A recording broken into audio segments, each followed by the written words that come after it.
How can you be consistently more productive as a highly sensitive person? In this video, I'm going to answer that question and also talk about how to survive those times of life that are consistently draining.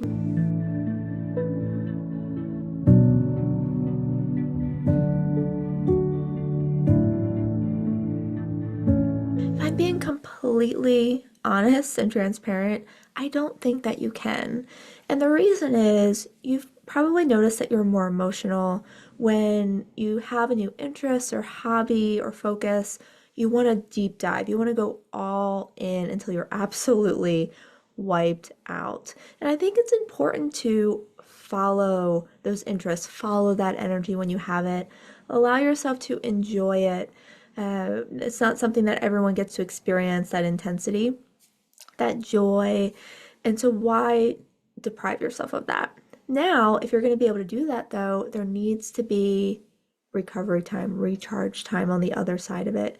So, for me, when I'm doing a big project, when I have a new interest, I give it my all.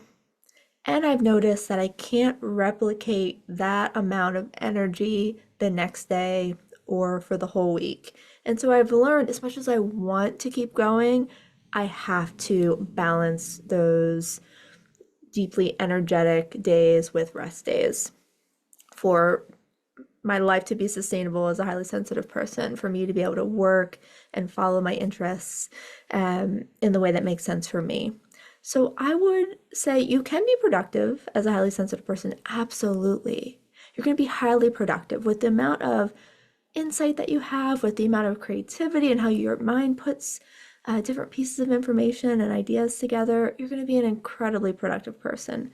However, the consistency piece is going to look different maybe than you hope or that you expect. It's not going to look the same as people who aren't highly sensitive, who don't deep dive, who aren't wired to deeply process, to exert so much energy in one sitting.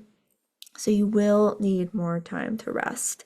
So let's say you have periods of your life, we usually do, whether it's holidays, maybe it's travel to see family, or just an annual vacation that you go on, or maybe you're someone who menstruates, or just the end of your everyday week. You're going to have periods that are regularly taxing, that are regularly depleting. So anticipate those, right? So I think we tend to have this mindset of, I'm just going to push through. I'm going to do what everyone else is doing. I'm going to go on the vacation. I'm going to go right back to work. I'm going to finish my work week and then I'm going to go right into a busy social weekend. Or I'm going to get all these house chores done or projects done. Or I'm going to catch up on work, whatever it is. So I would scale that back. Again, how can we find balance? So when you do have those periods that you can anticipate coming up, build in extra time, either before and or after, but especially after, where you can rest, you can recharge. So that way, during the events, you know you can give it your all because you have recovery time built in on the other side. Otherwise, I don't know if you've noticed this, but you may notice that you can temper how much you're giving, how much you're showing up, whether it's at work, whether it's a social event, whether it's how much you allow yourself to lean into a hobby or interest. You might pull back because you know, I need to save some of this energy for later. But what if you just got to go all in? How fulfilling would that be if you could just meet that impulse to deep dive, to really immerse? How satisfying that would be. And to be able to do that, we need to know we have rest coming up ahead. And even if it's travel, vacations, we know those are not restful in the way that we think they're going to be, right? You're in a new place, maybe you're socializing with family or friends, you're not sleeping as well, you're doing a lot of activities, there's all that pressure to take advantage of wherever you are. And so even after a holiday or travel, vacation, you might still need that rest. So just not expecting yourself to push through everything. Instead, how can you create a counterbalance, right? Energy goes out, energy comes in. Energy goes out, energy comes in. So that is the key to sustainability and productivity as a highly sensitive person. It's balancing doing and being, right? Productivity and rest. That is so important. I can't stress that enough.